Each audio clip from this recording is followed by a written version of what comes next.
Welcome to recipes in my way. இன்றைக்கி நம்ம அருமையான சுவையில் செட்டிநாடு பன்னீர் கிரேவி தான் செய்ய போகிறோம். பன்னீருக்கு பதிலாக காளான் சேர்த்துக்கலாம், காலிஃப்ளவர் சேர்த்துக்கலாம், வேக வச்ச முட்டையும் சேர்த்துக்கலாம். இதை எப்படி செய்கிறது, இதுக்கு தேவையான பொருட்கள் என்ன பார்க்கலாம் வாங்க. பேனில் 2 டீஸ்பூன் எண்ணெய் விட்டுக்கலாம். 4 வரமிளகாய், சின்னதாக 2 துண்டு பட்டை, 2 கிராம்பு, 3 ஏலக்காய், 1 நட்சத்திர சோம்பு, 1 டேபிள் ஸ்பூன் மல்லி, 1 டீஸ்பூன் மிளகு.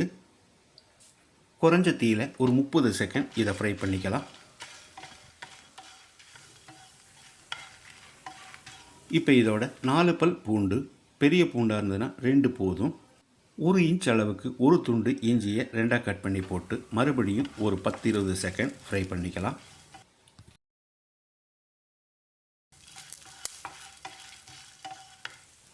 1 டீஸ்பூன் சீரகம், 1 டீஸ்பூன் சோம்பையும் போட்டு மறுபடியும் ஒரு 10 செகண்ட் பரட்டி விட்டுடலாம். முதல்லையே இதை சேர்த்தோம்னா சீக்கிரமாக இந்த ரெண்டும் கருகிடும். 1/2 கப் அளவுக்கு துருவின தேங்காயையும் சேர்த்து தேங்காயோட ஈரப்பதம் போகிற அளவுக்கு ஃப்ரை பண்ணிக்கலாம்.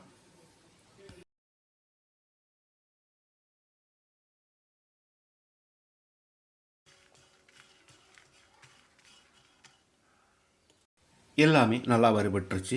இதை ஒரு பிளேட்டில் கொட்டி நல்லா ஆறின பிறகு மிக்ஸி ஜாரில் போட்டு பவுடராக அரைச்சி எடுக்கணும்.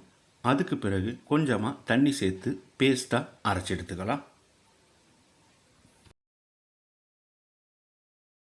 வாணலியில் 2 டேபிள் ஸ்பூன் எண்ணெய் விட்டுக்கலாம். 1 டீஸ்பூன் கடுகு,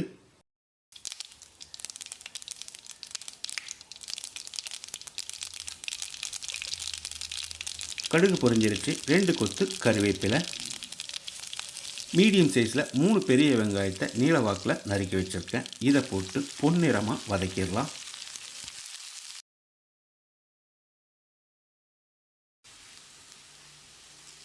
வெங்காயம் நல்லா வதங்கிருச்சு. மீடியம் சைஸில் 3 தக்காளியை நறுக்கி வச்சுருக்கேன். இதை போட்டுடலாம்.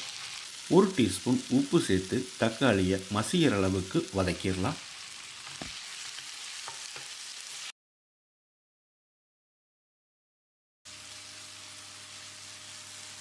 வெங்காயம் தக்காளி நல்லா வதங்கிடுச்சு. இப்போ நம்ம அரைச்ச பேஸ்ட்டை ஊற்றிடலாம். ஒரு 30 செகண்ட் இதை நல்லா கலந்து விடணும்.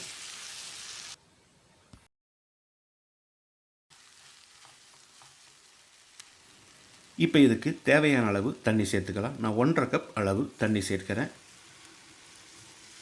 கூடவே 1 டீஸ்பூன் உப்பு, பத்தலைனா மறுபடி கூட போட்டுக்கலாம்.